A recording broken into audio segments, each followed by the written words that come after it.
everyone. I'm ready to begin reading the novel Roll With It to you by Jamie Sumner. The first chapter is called Symmetry.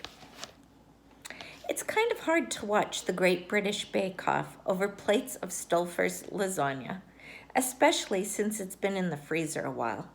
The edges are dry and crusty, but this is about all the cooking Mom chooses to do. She says she likes to leave the fancy stuff to me.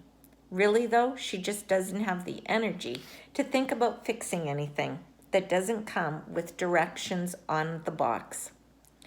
Our TV is so old and tiny that I have to lean in to see what Mary Berry is pursing her lips about. The bakers are making English muffins, and she's giving the stink eye to the red-headed guy who didn't let his dough rise enough.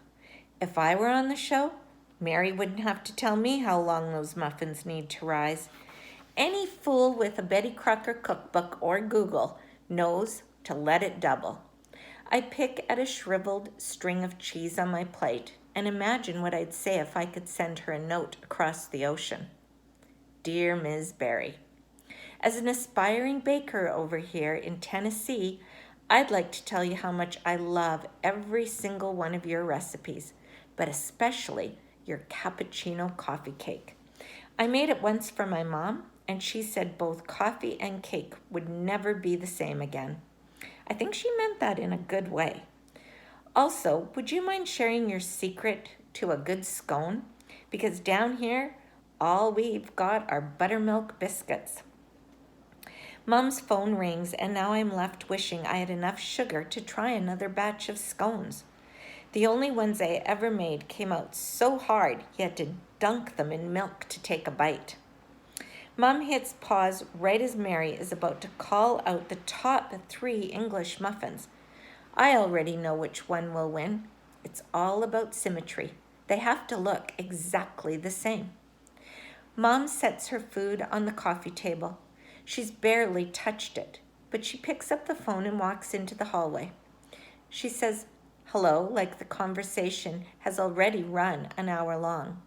It has to be Meme.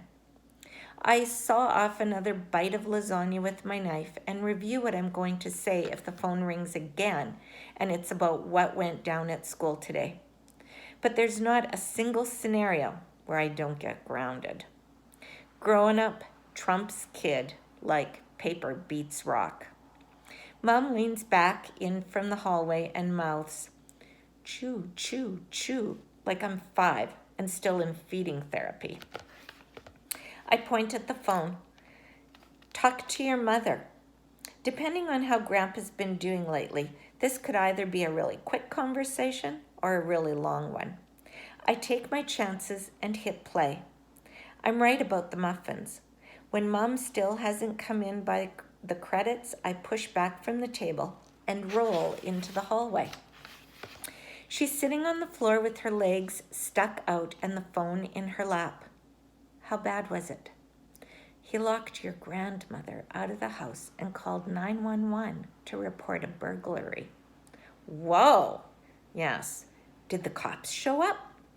No, he's done it enough times. She's reprogrammed the emergency button on the house phone to go to her cell. Smart. Not smart enough to remember to put out a new hide key. She had to get the neighbor to break a window. I can picture it. Grandpa whispering into the yellow phone on the wall about voices and eyes looking at him from the dark. Poor Mema. I wonder which window they had to bust. I lock the brakes on my chair and hold out a hand. Mom takes it and stands up with a grunt. Nice. Ellie, you're 12. Just wait until you're my age. You'll make all kinds of noises you never thought you'd make. She tries on a smile, but it slides off. I hate it when she does that. Pretends everything is rosy because she thinks I can't handle it. But I don't say anything. Just grab her plate off the coffee table in the living room and roll into the kitchen.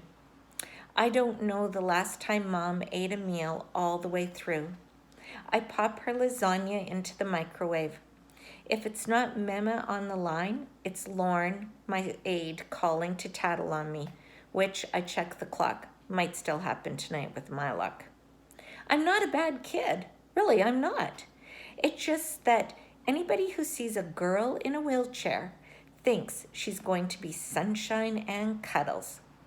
Sorry for having an opinion. Sorry for not thanking my lucky stars you get to follow me to the toilet 3 times a day.